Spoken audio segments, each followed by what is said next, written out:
మనము ధ్యానించే అంశము క్రమశిక్షణ గురించి. ఆ క్రమశిక్షణలో దేవుని క్రమశిక్షణ, స్వయం క్రమశిక్షణ, discipline of God and discipline of oneself. Self discipline, God's discipline. దేవుడు తన పిల్లలను, తన బిడ్డను క్రమశిక్షణలో ఉంచుట, అలాగే దేవుడు తన పిల్లలను క్రమశిక్షణలో ఉండమని ఆదేశించుట. క్రమశిక్షణ గురించి మనం మాట్లాడుకుంటున్నాం కదా. దేవుడు క్రమమెరిగినవాడు, క్రమము కలిగినవాడు, క్రమము యందు ఆనందించేవాడు, క్రమమును చూడాలని కోరుకునేవాడు, క్రమమునందు నివసించేవాడు, క్రమము మధ్యన ఆసీనుడై ఉండేవాడు. లేఖనం ప్రకారమే పరిశుద్ధాత్మ అల్లరికి కర్త కాదు. అల్లరి ఎక్కడుంటుందో పరిశుద్ధాత్ముడు అక్కడ ఉండలేడు. అక్కడున్న ఆ వాతావరణంలో ఆయన ఇమ్మడలేడు. ఆయన ప్రభావము, ఆయన వాతావరణము, ఆయన క్రియలు, కార్యాలు అక్కడ జరగలేవు. ఆయన జరిగించలేడు. సర్వాధికారి అయినా, సర్వశక్తిమంతుడైనా ఆయన అక్కడ తన కార్యములను కొనసాగించలేడు. దేవునికి స్తోత్రం, హల్లెలూయా. క్రమమును కోరే దేవుడు, క్రమము యందు ఆనందించే దేవుడు, తానే క్రమమైన ఆలోచన కలిగిన వాడు, తానే ఒక క్రమం అంటేనే దేవుడు. తాను కలగజేసినదంతా క్రమముగా కలగజేశాడు. తాను కలగజేసిన సృష్టి అంతా కూడా క్రమముగా కొనసాగు ఏర్పాట్లు చేశాడు. క్రమం అంటే ప్రతిదానికి ఒక హద్దు, నియమం నిర్దేశించాడని అనుకోవాలి. అవి లేదా వారు జీవించే విధానం, ఉనికి కలిగి ఉండే విధానం అంతా కూడా దేవుడు ఒక ప్రత్యేకమైన నియమం ప్రకారం ఉంచాడనే మనం అనుకోవాలి. సో దేవుని యొక్క క్రమశిక్షణ తన పిల్లల పట్ల, తన పిల్లలను దేవుడు క్రమశిక్షణలో పెట్టు తీరు, అది ధ్యానం చేశాం. తండ్రి గనుక, ప్రేమించే తండ్రి గనుక, తన పిల్లలు నాశనమవటం తాను చూస్తూ ఊరుకోలేడు గనుక, తన పిల్లలు అక్రమ మార్గంలో వెళుతూ ఉంటే ప్రేమ ప్రేమ అంటూ క్రమము నేర్పించకపోతే తాను తండ్రిగా తన బాధ్యతను మరిచిన వాడిగా కనిపిస్తాను గనుక, తండ్రిగా, బాధ్యత కలిగిన తండ్రిగా పిల్లలను క్రమశిక్షణలో పెట్టే ఆ ఉద్దేశం కలిగి ఉండే తండ్రిగా దేవుడు ఉంటానని ప్రకటిస్తున్నాడు. నేను నిన్ను ప్రేమిస్తున్నాను గనుక నిన్ను గద్దిస్తాను. నేను నిన్ను ప్రేమిస్తున్నాను గనుక నీకు బుద్ధి చెప్తాను, అంటే నీకు జ్ఞానం చెప్తా, ఎలా నడుచుకోవాలో, ఎలాగా భయభక్తుల్లో వెళ్ళాలో. అలాగే దేవుడు తాను క్రమశిక్షణలో ఉంచుతూ తన క్రమశిక్షణను తన పిల్లలకు నేర్పిస్తూ పిల్లలకు కూడా ఒక ఆదేశాన్ని ఇస్తున్నాడు. ఏమని? క్రమశిక్షణ కలిగిన వారిగా మీరు ఉండండి. You must have your own self discipline. మీ మట్టుకు మీరు వ్యక్తిగతమైన స్వచ్ఛందముగా స్వయం నియంత్రణలో మీరు మీ జీవితాన్ని కొనసాగించాలి. లేఖనాన్ని హద్దులుగా పెట్టుకుని మీ జీవితాన్ని కొనసాగించాలి. దేవుని మనకి స్తోత్రం, ప్రైజ్ ది లార్డ్, హల్లెలూయా. ఈ హెబ్రీయులకు రాసినటువంటి పత్రిక ఎవరు వ్రాశారు, ఎవరికి వ్రాశారు అనే అంశాన్ని బట్టి చూస్తే పండితుల్లో కొంతమంది అపొస్తలుడైన పౌలు కాదు అని ప్రకటించేవారు ఉన్నారు, నిరూపించటానికి ప్రయత్నం చేసేవారు కూడా ఉండాలి. మరికొంతమంది అయితే ఈ పౌలు రాసినటువంటి పత్రిక హెబ్రీ భాష మాట్లాడే హెబ్రీయులకు, అంటే ఇజ్రాయేలీలో ఒక భాగం, వారికే రాశాడు, విశ్వాసులకు కాదు, ప్రభువును ఎరుగని వారికి అన్నట్టుగా కొంతమంది అపోహపడి అభిప్రాయపడి వారి విశ్వాస జీవితాన్ని నష్టపరుచుకునే తీరు కూడా, ప్రమాదం కూడా ఉంది. అపోస్తలుడైన పౌలు హెబ్రీయులకు రాసినటువంటి పత్రిక అని ఈ అంశం విషయంలో ఎవరికి వ్రాస్తున్నాడు? వారు అన్యుల లేదా ప్రభువుని అంగీకరించని ఇజ్రాయేలీల, యూదుల? ఇజ్రాయేలీలు యేసును రక్షకునిగా అంగీకరించలేదు కదా. నువ్వు యోసేపు కొడుకువు, మరియ కొడుకువు, నీవు దేవుని కుమారునని చెప్పుకుంటూ దేవుని అవమానపరుస్తున్నావని దూషించటానికి, శిక్షించటానికి, చంపటానికి కూడా తయారయ్యారు యూదులు. అంగీకరించలేదు యేసుని దేవుని కుమారునిగా, తండ్రి చేత పంపబడిన మనుష్య కుమారుడిగా. కనుక ఆ ప్రాంతంలో ఆ భాష మాట్లాడే ఆ ప్రజలతో పౌలు మాట్లాడుతున్నాడు కనుక వారు విశ్వాసులు కాదేమో అనేటటువంటి అభిప్రాయం కొంతమందికి వస్తుంటుంది. కానీ కొన్ని వచనాలను మనం చూస్తానికి ప్రయత్నం చేస్తే ఈ పత్రిక విశ్వాసులకే పౌలు రాశాడు. 2వ అధ్యాయము 1వ వచనం చూస్తే, కావున మనము వినిన సంగతులను విడిచిపెట్టి కొట్టుకొని పోకుండునట్లు వాటి యందు మరి విశేష జాగ్రత్త కలిగి ఉండవలెను.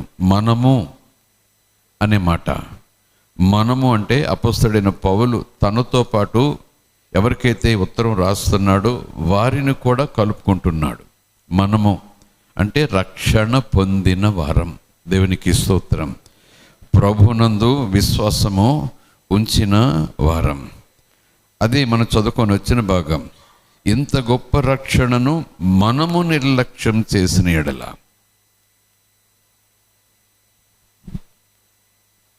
అన్య జనాంగ మధ్యన, ప్రభువుని ఎరుగున వారి మధ్యన ఈ సువార్త రక్షణ నిమిత్తమని ప్రకటించే సందర్భంలో అంగీకరించని వారు ఉంటారు, అంగీకరించి అనుసరించిన వారు ఉంటారు. కానీ ఇక్కడ నిర్లక్ష్యం చేయటం అనేటటువంటి మాట విశ్వాసులకు సంబంధించింది, రక్షణ పొందిన వారికి సంబంధించింది. దేవునికి స్తోత్రం. ఇంత గొప్ప రక్షణ మనము నిర్లక్ష్యం చేయకూడదు. మనము అంటే అపొస్తలుడైన పౌలు చెప్పిన మాటలను బట్టి ఆయన కూడా రక్షణ పొందిన వ్యక్తే కనుక, గొప్ప రక్షణను అనుభవించిన దైవజనుడే కనుక మనము అని అక్కడ ఎవరికైతే ఉత్తరం రాస్తున్నాడో ఆ ప్రజలను ఉద్దేశించి మాట్లాడుతున్నటువంటి సందర్భం. 3వ అధ్యాయంలో కూడా ఇదే మాట మనం చూస్తాం. ఇందువలన, 1వ వచనం, ఇందువలన పరలోక సంబంధమైన పిలుపులో పాలు పొందిన పరిశుద్ధ సహోదరులారా, అంటే ఎవరు? విశ్వాసులు. ఇంకా డౌట్ ఏం లేదు, ఈ ఉత్తరము విశ్వాసులకు వ్రాయబడింది, ప్రభుని అంగీకరించిన వారికి వ్రాయబడింది, రక్షణ పొందిన వారికి వ్రాయబడింది. ఇందువలన పరలోక సంబంధమైన పిలుపులో పాలు పొందిన పరిశుద్ధ సహోదరులారా, పరిశుద్ధతలోనికి వచ్చిన సహోదరులారా, దేవుని చేత పరిశుద్ధపరచబడిన సహోదరులారా, దేవుని పరిశుద్ధత యందు పాలిభాగస్థులైన సహోదరులారా, మనము ఒప్పుకొనిన దానికి అపొస్తలుడును ప్రధాన యాజకుడైన యేసు మీద లక్ష్యము ఉంచండి. విశ్వాసులకు చెప్తున్నమాట. మరొక వచనం కూడా మనం చూడటానికి ప్రయత్నం చేయొచ్చు. దేవునికి స్తోత్రం. హల్లెలూయా, ప్రైజ్ ది లార్డ్, హల్లెలూయా. 3వ అధ్యాయము 1వ వచనం చూసుకున్నాం కదా. 12వ వచనం ప్రారంభం చూడండి. సహోదరులారా, ఆ సంబోధన, పిలిచే పిలుపు, సహోదరులారా, జీవము గల దేవునిని విడిచిపోవునట్టి విశ్వాసము లేని దుష్ట హృదయము మీలో ఎవని యందైనను ఒకవేళ ఉన్నదేమో అని ఉండునేమో అని జాగ్రత్తగా చూసుకోండి. క్రమశిక్షణ అనే అంశము వెలుగులో ఈ మాటలన్నీ మీ ముందు పరిశుద్ధాత్ముడు మనకు ప్రకటింపజేస్తున్నాడు. రక్షణ పొందిన వారితో పరిశుద్ధాత్మ చేత నింపబడినటువంటి అపోస్తలుడైనటువంటి పౌలు అంటున్న మాట, సహోదరులారా అంటే విశ్వాసులే కదా, జీవము గల దేవునిని విడిచిపోవున్నట్టి విశ్వాసము లేని దుష్ట హృదయము మీలో ఎవని యందైనను ఒకవేళ ఉండునేమో. జీవముగల దేవునిలోనికి వచ్చారు మీరు, దేవునిని హత్తుకున్నారు మీరు, దేవునిని అంగీకరించారు మీరు, దేవుని యొక్క మార్గంలోనికి వచ్చారు మీరు. కానీ మీ ఆధ్యాత్మిక జీవితం కొనసాగిస్తుండగా, ఆత్మీయ జీవితాన్ని కొనసాగిస్తుండగా, రక్షణలో మీరు కొనసాగిపోతుండగా, దేవునిని విడిచిపోవునట్టి విశ్వాసము లేని దుష్ట హృదయము మీలో ఎవరిలో అయినా సరే ఒకవేళ ఉంటుందేమో, ఉందేమో అనే విషయంలో జాగ్రత్తగా ఉండండి. దేవుని మనకి స్తోత్రం. ఎట్టి పరిస్థితుల్లోనూ ప్రభు మీద నుంచి మీ చూపును ప్రక్కకు మరలించొద్దు. ఎట్టి పరిస్థితుల్లోనూ దేవుని మాట మీద నుంచి మీరు మీ యొక్క చూపును ప్రక్కకు పెట్టొద్దు. ప్రైజ్ ది లార్డ్, హల్లెలూయా. అవిశ్వాసము కలగజేసాలంటే ఆలోచన మీ హృదయంలోనికి రానివ్వద్దు. అది పెరిగి ఇంతై అంతై ఒక దుష్టత్వములోనికి మిమ్మల్ని అది తీసుకుపోతుంది. విశ్వాసము లేని హృదయములు దుష్ట హృదయాలు. వాక్యం చెప్తుంది కదా, మానవ హృదయం ఎటువంటిది? ఘోరమైన వ్యాధి కలిగినది, బహు చెడ్డది, దుర్మార్గమైనది, అపవిత్రమైనది, అక్రమమైనది. మరొక పేరు దుష్ట హృదయం.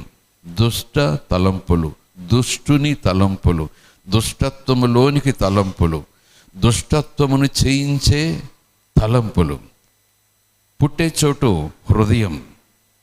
కనుక సహోదరులారా, దేవునిని విడిచిపోవునట్టి తలంపులు, దేవునికి దూరమైపోవునట్టి తలంపులు, అలాంటి తలంపులు కలిగినటువంటి హృదయం మీలో ఎవరి యందైనా ఉంటుందేమో, ఉందేమో, ఉండబోతోందేమో. జాగ్రత్త సుమా. ప్రైజ్ ది లార్డ్, హల్లెలూయా. ఏర్పరచబడిన వారిని సహితము దొంగిలించుకుని పోయి అపవాది గర్జించు సింహం వలె తిరుగుచున్న దినములు.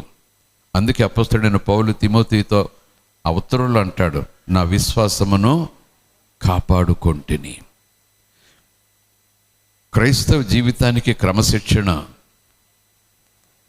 అవసరతను ఈ మాటలన్నీ మరొకసారి తెలియజేస్తున్నాయి. జాగ్రత్త, బహుజాగ్రత్త, విశేషమైన జాగ్రత్త. మీ ప్రవర్తన, మీ మాట, మీ నడవడిక, తిమోతి, దేవుని యందు నిన్ను నీవు నిర్దోషిగా చూపించుకో, నిందారహితునిగా ఉండునట్లు జాగ్రత్త పడు అని ఒక విశ్వాసి సేవకునికి పౌలు చెప్తున్న మాటలు ఇవన్నీ కూడా విశ్వాసులు ఒక ఆధ్యాత్మిక ఉన్నతమైనటువంటి స్థాయిలో క్రమశిక్షణ జీవితాన్ని కొనసాగించాలని ఈ మాటలు తప్పక మనకు ఒక మార్గాన్ని నిర్దేశిస్తున్నాయి, ఒక గురిని మనకు చూపిస్తున్నాయి. అందుకే అల్లరి, ఆకతాయితనము, వెకిలితనము విశ్వాసులు విసర్జించాల్సిందే, విసర్జించాల్సిందే. దేవునికి స్తోత్రం. Praise the lord, hallelujah. Praise the lord, hallelujah. మరి 4వ అధ్యాయములో 1వ వచనం కూడా, ఆయన యొక్క విశ్రాంతిలో ప్రవేశించుదుము అను వాగ్దానం ఇంకా నిలిచి ఉండగా, మీలో విశ్వాసులు, మీలో రక్షణ పొందినవారు, మీలో యేసుక్రీస్తు నమ్ముకున్నామని చెప్పేవారు, మీలో ప్రభు మా దేవుడు, యేసు మా దేవుడు అని ఆడి పాడి కేకలు వేసేవారు, మీలో ఎవడైనను ఒకవేళ ఆ వాగ్దానము పొందకుండా తప్పిపోవునేమో అని భయము కలిగి ఉందాము. దేవుని మనకి స్తోత్రం. తప్పిపోయే పరిస్థితులు వస్తాయి, జారిపోయే పరిస్థితులు వస్తాయి, తప్పిపోయే ఆ రీతులు ఉన్నాయి కనుకనే పరిశుద్ధాత్ముడు విశ్వాసులతో చెప్తున్నారు, చాలా జాగ్రత్త, మెలకు కలిగి ఉండాలి. ఆ వాగ్దానం పొందకుండా తప్పిపోతావేమో, తప్పిపోతానేమో, తప్పిపోతున్నామేమో అనే విషయంలో జాగ్రత్త. ఇంకా కాకుండా భయము కలిగి ఉందాము. దేవుని మనకి స్తోత్రం. Praise the lord. హల్లెలూయా. దేవుని మనకి స్తోత్రం. కొంతమంది విశ్వాసుల యొక్క ఆ భక్తి జీవితం ప్రదర్శనకు పెట్టినట్టుగా ఉండే భక్తి జీవితం మాత్రమే కాకుండా వారి క్రియల ద్వారా, వారి బిహేవియర్ ద్వారా, వారి ప్రవర్తన ద్వారా, వారి మాట తీరు ద్వారా, వారి వస్త్రధారణ ద్వారా, వారి నడవడిక ద్వారా నోటుతో చెప్పకపోయినా వారు ఒక భయము కలిగి అలాగుంటున్నారు. ఏ భయము? ఉరుముల భయము, మెరుపుల భయము, ఆదాయం పోతుందనే భయము, అనారోగ్యం వస్తుందనే భయం కాదక్కడ. దేవుని భయం. దేవునికి స్తోత్రం. పరిశుద్ధాత్మ యందలి భయం, ఆయన పరిశుద్ధత యందలి భయం, ఆయన నన్ను ప్రేమించిన విధానాన్ని బట్టి భయం. దేవుని మనకి స్తోత్రం. ఆయన నా కొరకు తన పరసంబంధమైన స్థలాన్ని విడిచిపెట్టి వచ్చిన తీరును బట్టి నాకు భయం. దేవునికి స్తోత్రం. ఆయన యొక్క విశ్రాంతిలో ప్రవేశించుదుము అనే వాగ్దానం ఇంకా నిలిచి ఉండగా ఆయన విశ్రాంతిలోనే ప్రవేశించబోతున్నాము. ఈ లోకములో మనకు విశ్రాంతి లేదు. శరీర సంబంధమైన నిద్ర అవసరమేమో, అలసిపోతే కాస్త అలసట తీర్చుకునే ఆ వాకిళ్ళు స్థలాలు అవసరమేమో, ఆ విశ్రాంతి అవసరమేమో. విశ్రాంతి అంటే నిద్ర కాదు. కష్టపడి పని చేస్తూ పని పక్కన పెట్టి కాసేపు తీరికగా కూర్చోవటం కూడా విశ్రాంతి. కానీ ఆయన విశ్రాంతి ఆయన దగ్గర ఉంటుంది. ఆయన విశ్రాంతి నిత్యం ఉంటుంది. ఆయన విశ్రాంతి పరసంబంధమైన విశ్రాంతి. దేవుని మనకి స్తోత్రం. ఆయన యొక్క విశ్రాంతిలో నేను ప్రవేశించబోతున్నాను. ఆ శాశ్వతమైన నెమ్మదిలోనికి నేను ప్రవేశించబోతున్నాను. అక్కడ ఆకలి ఉండదు, దప్పిక ఉండదు, వ్యాధి ఉండదు, బాధ ఉండదు, పరుగులుండవు, పొట్లాటలుండవు, నష్టాలుండవు. అక్కడ నేను చేయాల్సిన పని కూడా ఏది ఉండదు. ఆనందం, శాంతి, సమాధానం, నిత్యము జీవమగల దేవుడైన యెహోవాను ఆరాధించటమే. దేవుని మనకి స్తోత్రం. అలాంటి ఆయన యొక్క విశ్రాంతిలో నేను ప్రవేశించబోతున్నాను, మనము ప్రవేశించబోతున్నాము అనే వాగ్దానము. క్రీస్తులో ఉన్నాను గనుక, క్రీస్తు బిడ్డనై ఉన్నాను గనుక, దేవుని బిడ్డనై ఉన్నాను గనుక, క్రీస్తు రక్తం చేత కడగబడ్డాను గనుక, క్రీస్తు యొక్క మాటనే మార్గంలో నేను వెళుతున్నాను గనుక, నేనే మార్గమని యేసు ప్రభు చెప్పగా ఆయనను మార్గముగా ఎంచుకొని, ఆయన మాటనే మార్గముగా ఎంచుకొని, ఆయన మాట ప్రకారము నేను జీవిస్తూ జీవితాన్ని ముగిస్తే ఇక శాశ్వతమైన ఆ వాగ్దానం విశ్రాంతిలోనికి నేను వెళ్ళబోతున్నాను. ఆహా, గొప్ప భాగ్యము నేను పొందబోతున్నాను అనే వాగ్దానం ఇంకా మన ముందుంది. వాగ్దానం ఇంకా మన ముందుంది అంటే ఆ వాగ్దానాలు చేరే వరకు మన ముందున్నట్టే లెక్క. ఆయన యొక్క ఆ విశ్రాంతిలో ప్రవేశించబోతున్నాము, తప్పక ప్రవేశిస్తాము, అందులో సందేహం లేదు.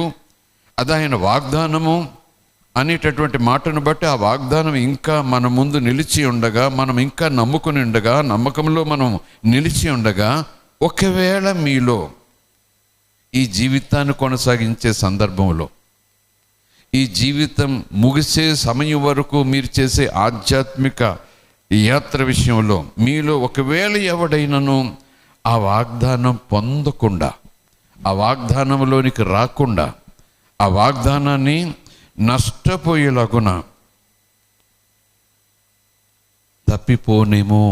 తప్పిపోతానేమో, మీలో ఎవరైనా తప్పిపోతారేమో, తప్పిపోయే అవకాశం ఉంది, తొలగిపోయే అవకాశం ఉంది. కనుకనే జాగ్రత్త, భయం కలిగి. దేవుని మనకి స్తోత్రం. Praise the lord. హల్లెలూయా. దేవుని మనకి స్తోత్రం. క్రైస్తవ జీవితానికి విశ్వాసము ఆయువు పట్టు. అసలు రక్షణ విశ్వాసం ద్వారానే వచ్చింది. ప్రభువులో ఉన్నాను, ప్రభు కోసం ఉన్నాను, ప్రభు రాకడ కొరకు ఉంటున్నాను, ప్రభు మార్గంలో ప్రయాణం చేస్తున్నాను, ప్రభువుని చేరబోతున్నాను అనే ప్రయాణానికి మనకు గురిగా మారేది, ఆ ప్రయాణానికి బలముగా మనలను నడిపించేది విశ్వాసమే. కానీ ఆ విశ్వాసము బలమైనదిగా, స్థిరమైనదిగా, ఆ విశ్వాసము విలువైనదిగా, విజయమును మనకి ఇచ్చేదిగా ఉండాలి అనంటే ఆ విశ్వాసములో విధేయత ఉండాలి. విధేయత భయము వల్ల వస్తుంది. విధేయత జీతం కోసం, విధేయత బహుమానం కోసం, విధేయత పదవి కోసం, విధేయత హోదా కోసం, విధేయత సన్మానం కోసం. కానీ విధేయత భయమును బట్టి. దేవుని మనకి స్తోత్రం. హల్లెలూయా. దేవునికి నువ్వు లోబడు, ఆయన నిన్ను దీవిస్తాడు. దేవునికి నువ్వు లోబడు, ఆయన నిన్ను ఆశీర్వదిస్తాడు. దేవునికి నువ్వు లోబడు, ఆయనకు ఆస్తులు ఇస్తాడు. దేవునికి నువ్వు లోబడు, ఆయనకు సంతానం ఇస్తాడు. దేవునికి నువ్వు లోబడు, ఆయన వాహనాలు, వస్తువులు, పాడి పంటలు ఇస్తాడు. దేవునికి నువ్వు లోబడు, ఆయన ఆరోగ్యాన్ని ఇస్తాడు. దేవునికి నువ్వు లోబడు, ధన కనక వస్తు వాహనాలు ఇస్తాడు. దేవునికి నువ్వు లోబడు. వెంటనే ఆ విధేయత ఈ వస్తువుల కొరకు, ఆ విధేయత ఈ వస్త్రాల కొరకు, ఆ విధేయత ఈ వాహనాల కొరకు, ఆ విధేయత ఈ ఆరోగ్యం కొరకు, ఆ విధేయత ఈ ప్రత్యేకమైన భూ సంబంధమైన ఆశీర్వాదాల కొరకు. కానీ మన విధేయతలో ఉండే ఆ ప్రాముఖ్యమైన కేంద్ర బిందువు దేవుని పట్ల భయభక్తులు. అది మనలను లోబడేటట్టు చేయాలి. దేవుని మనకి స్తోత్రం. నేను ఆయన ముందు తల వంచితే నాకు అది ఆయన ఇస్తాడు. నేను ఆయన ముందు సాగిలి పడితే నాకు అది ఆయన దగ్గర దొరుకుతుంది. నేను ఆయన స్తుతిస్తే నాకు అది ఆయన ఇస్తాడు. ఈ విధేయత అంతా కూడా స్వప్రయోజనాన్ని ఆశించి, అది అవసరమే, విశ్వాసంలో అదొక భాగమే కావచ్చు. కానీ ఆధ్యాత్మికంగా, ఆత్మీయంగా ఫలించే జీవితం నేను కలిగి ఉండాలని పట్టుదలతో ముందుకు సాగిపోయి విశ్వాసాలు ఉండటాల్సినటువంటి ఆత్రత ఏంటంటే, ఇక వస్తువుల గురించి, వస్త్రాల గురించి, వాకిళ్ళు గురించి దేవునిని ఆరాధించడం కాదు. వస్తువుల గురించి, వాహనాల గురించి దేవుని ముందు తల వంచి సాగిలపడే ఆ స్థితి నుంచి మరొక స్థాయికి మనం వెళ్ళాలి. ఆయన పట్ల భయభక్తులు కలిగి ఉండుట విధేయత. దేవునికి స్తోత్రం. Praise the lord. హల్లెలూయా. అందుకే అపొస్తలుడైన పౌలు ద్వారా పరిశుద్ధాత్ముడు హెబ్రీలకు, విశ్వాసులైనటువంటి హెబ్రీలకు ఈ శ్రేష్టమైనటువంటి మాటలు వ్రాస్తున్నాడు. 4వ అధ్యాయం 1వ వచనం చదువుకున్నాం. 3వ వచనం కూడా చూద్దాం. చూడండి.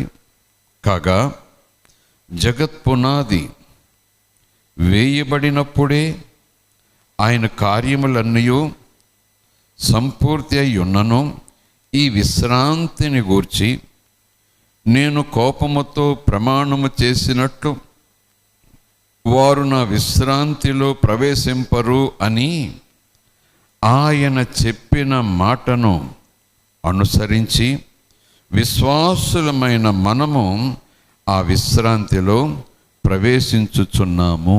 Praise the lord. హల్లెలూయా. ఈ మాటల్లో ఉన్న తాత్పర్యాలు మన ధ్యానం చేస్తూ ఒక ప్రశ్నకు సమాధానం రాబడుతున్నాం. ఏ సమాధానం అంటే, ఈ హెబ్రీలకు రాసినటువంటి పత్రిక హెబ్రీలు విశ్వాసుల అవిశ్వాసుల? ప్రభు యొక్క సువార్త ప్రకటిస్తూ ఈ ఉత్తరం రాశాడా అపొస్తలుడైన పౌలు అంటే కాదు అనేలాగున ఈ వచనాలన్నీ మనం చూసుకున్నాం. విశ్వాసులమైన మనము అంటే ఇది విశ్వాసులకు రాసినటువంటి ఉత్తరమే. దేవునికి స్తోత్రం. Praise the lord. హల్లెలూయా. దేవుని మనకి స్తోత్రం.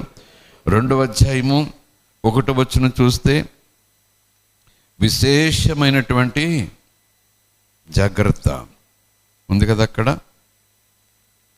మరి విశేష జాగ్రత్త కలిగి ఉండాలి. కొట్టుకొని పోయే అవకాశం ఉంది. మనము వినిన దేవుని సంగతులు, మనము వినిన ఆత్మీయ సంగతులు, మనము వింటున్న క్రమశిక్షణ సంగతులు, మనము వింటున్న దేవునికి ఆధ్యాత్మిక చింతన సంగతులను విడిచిపెట్టి కొట్టుకొని పోతామేమో. కొట్టుకొని పోకుండా ఉండేనట్టు వాటి యందు, ఆ సంగతుల యందు, ఆదేశాలు యందు, ఆ పాఠాల యందు, ఉపదేశాలు యందు మరి విశేష జాగ్రత్త కలిగి ఉందాము. Praise the lord. హల్లెలూయా. ఈ మాటలు మన పాదాలకి నడకలు నేర్పిస్తే, ఈ మాటలు మన మనసులకు పగ్గాలుగా మారి ఆధ్యాత్మిక జీవితం వల్ల నడిపిస్తే, ఆ సంఘం, ఆ సహవాసం, ఆ విశ్వాస జీవితం ఖచ్చితంగా దేవుని పోలుంటుంది. దేవుని మనకి స్తోత్రం. హల్లెలూయా. సంఘములలో అల్లరికి కారణం, సంఘములలో గుంపులకు కారణం, సంఘములలో వాద వివాదాలకు గల కారణం, సంఘం అంటే అది భవనం కాదు, 4 గోడల ఒక ఆలయం కాదు. సంఘం అంటే విశ్వాసుల సమూహం, యేసు ప్రభు యొక్క శరీరం. దేవునికి స్తోత్రం. Praise the lord. హల్లెలూయా. దేవుని మనకి స్తోత్రం. దేవుడు ఆదేశిస్తున్నాడు, వాదములు వద్దంటాడు, వివాదములు వద్దంటాడు, కలహములు వద్దంటాడు, కోపం వద్దంటాడు, అవమానపరచుకోవద్దంటాడు, సన్మానించుకోమంటాడు, గొప్ప చేసుకోమంటాడు, ప్రేమించమంటాడు, క్షమించమంటాడు, సహించుకోమంటాడు. ఈ సంగతులు, ఒకవేళ ఈ సంగతులు అనే మాట హెబ్రీయులకు రాసిన పత్రికలో 1వ అధ్యాయానికి సంబంధించినట్టుగా మనమున్నా, ఇప్పుడు నేను మీ ముందు పలుకుతున్నా, నా చేత ప్రభు మన మధ్యన ప్రకటింపజేస్తున్నా ఈ సంగతులన్నీ, ప్రేమలో ఏముంటుంది, నిజమైన ప్రేమ ఎలాంటిది, దేవుని ప్రేమలో ఏముంటాయి, గళతీయులకు రాసినటువంటి పత్రిక 5వ అధ్యాయంలో ఉంటాయి కదా, ప్రేమ ఫలము, ఆత్మ ఫలము. ఇవి మనము సంఘము కలిగి ఉండాలి. అవి లేని చోట అల్లరి. ఈ సంగతులన్నీ విడిచిపెట్టాము అంటే కొట్టుకుని పోయినట్టే. గట్టిగా పట్టుకుంటేనే నిలిచి ఉంటాం. దేవునికి స్తోత్రం. Praise the lord. హల్లెలూయా. దేవుని మనకి స్తోత్రం. ఇదే క్రైస్తవ జీవితం అంటే. క్రీస్తు నెరిగిన జీవితం అంటే కేవలము అది తీసి ఇది పెట్టుకుని, ఈ వస్త్రం ధరించి ఆ వస్త్రం వేసుకుని, ఏదో బైబిల్ చేత్తో పట్టుకుని మందిరం రావటం మాత్రమే కాదు. క్రైస్తవ జీవితం అంటే ఇలాంటి భయభక్తులతో ఎదిగే జీవితం. నిజానికి లేఖనాల ప్రకారం చూస్తే యేసు ప్రభువు కూడా తండ్రి పట్ల భయభక్తులు కలిగి ఉండి మనకు మాదిరి చూపించాడు. దేవుని మనకి స్తోత్రం. ఆయనలో దోషం లేదు, ఆయనలో పాపం లేదు, ఆయనలో అతిక్రమం లేదు, ఆయనలో అవిధేయత లేదు, ఆయనలో అవిశ్వాసం లేదు, ఆయనలో తండ్రి మీద ఏమాత్రం కూడా అపనమ్మకం లేదు. ఆయన తండ్రి ఒకటే, తండ్రి ఆయన ఒకటే, తండ్రి మనసు ఆయన మనసు ఒకటే. ఆయనను మరి ఇంకెందుకు భయభక్తులు యేసయ్యకు అని అంటే, లేఖనం మరొక చోటు చెప్తుంది, ఆయన మనవలే అన్ని విధములుగాను శోధించబడ్డాడు. He has been tempted. మనలాగే శరీరంలో ఉన్నాడు కనుక మనలాగానే శోధించబడ్డాడు. అన్ని రకాలుగాను శోధించబడ్డాడు. ఇలాగ శోధించబడలేదు, అలాగే శోధించబడ్డాడు అనేది ఏమీ లేదు. మానవ మాత్రానికి వచ్చే ప్రతి శోధన ఆయన అనుభవించాడు. దేవుని మనకి స్తోత్రం. హల్లెలూయా.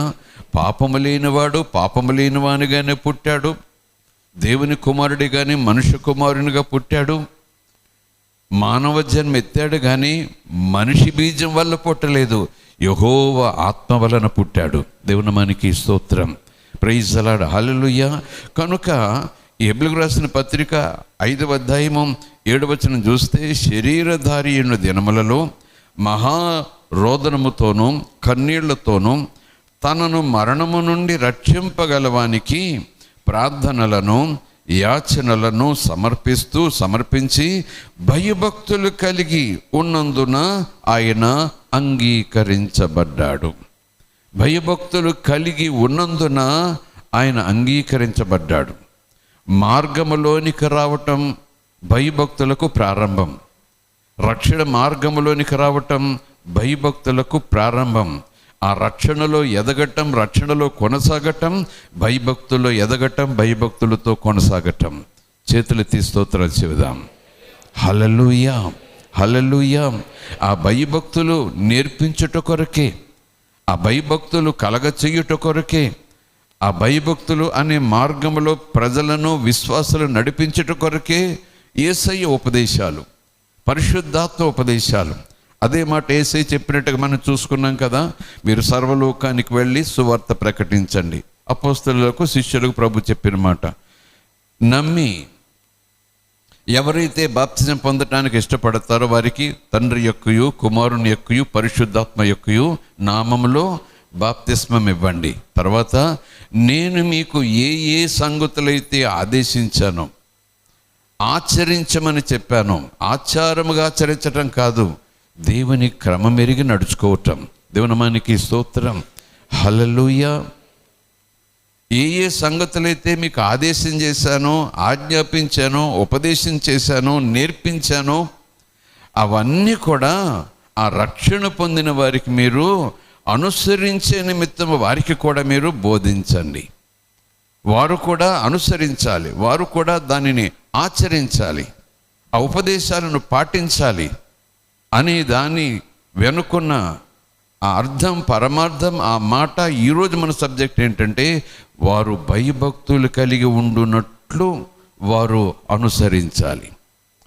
వారు భయభక్తులు కలిగి ఉండునట్లు ఆ మార్గంలో వెళ్ళాలి. ఆ మార్గంలో వెళ్ళుటయే భయభక్తులు కలిగి ఉండుట. ఆయన మాట విని నమ్మి అనుసరించుటయే దేవుని పట్ల భయభక్తులు కలిగి ఉండుట. ఇంకా చెప్పాలంటే ఆయన చెప్పినట్లు చేయుటయే భయము కలిగి ఉండుట. దేవుని మనకి స్తోత్రం. హల్లెలూయా, ప్రైజ్ ది లార్డ్, హల్లెలూయా. సాధారణంగా సామాన్యంగా ఈ మాటలు మనం వింటుంటాం, మనం అంటుంటాం కూడా.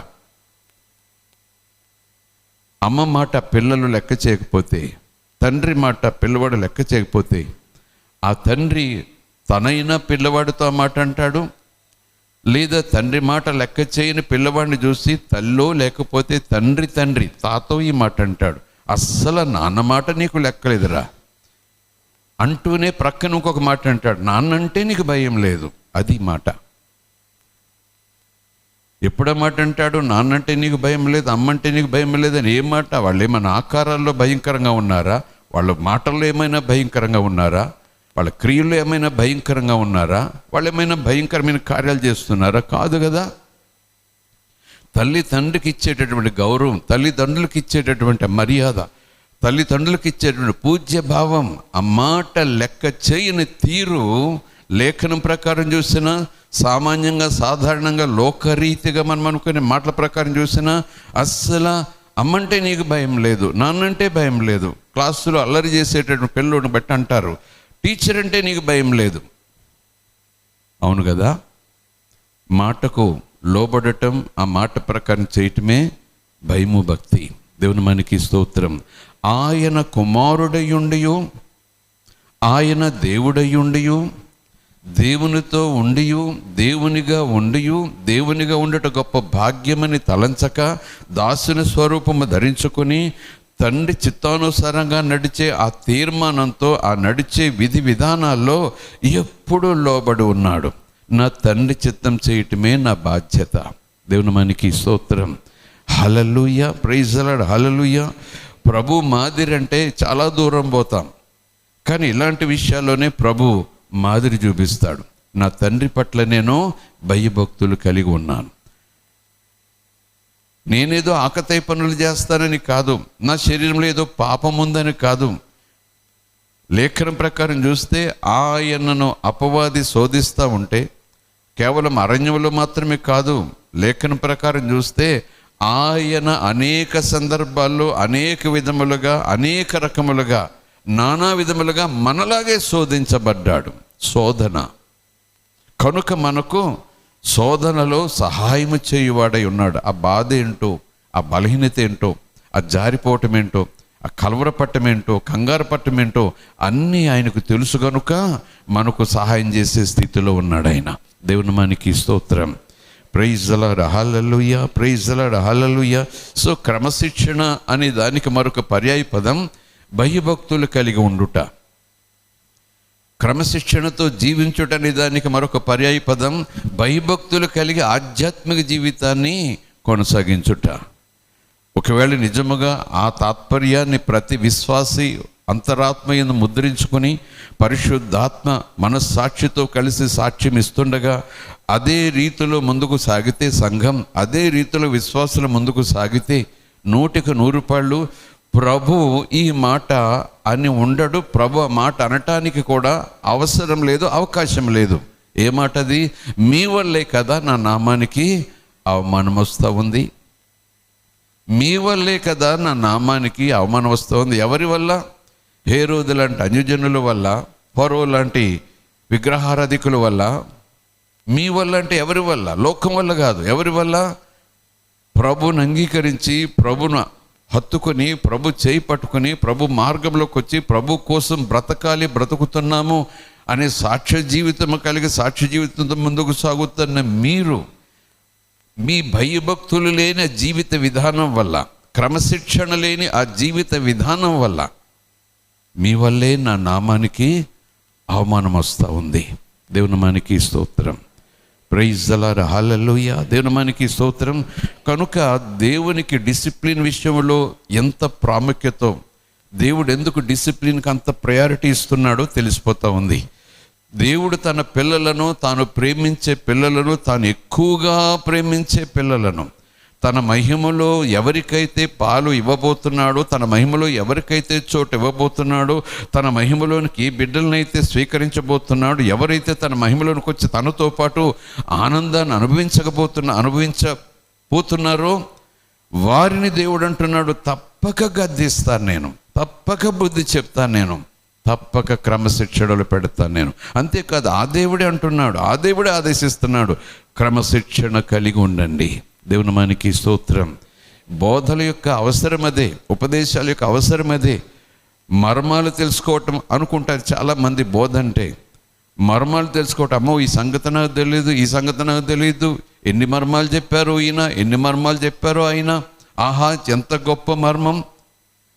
ఆ మర్మం నీ నా బ్రతుకులను సరిచేయకపోతే, ఆ మర్మం నీ నా ఆధ్యాత్మిక జీవితాన్ని క్రమశిక్షణలో పెట్టకపోతే, ఆ మర్మం నీకు నాకు దేవుని పట్ల ఉండే భయభక్తుల యొక్క స్థాయిని, పరిమాణాన్ని పెంచకపోతే, ఆ మర్మం యొక్క ప్రయోజనం ఏంటి?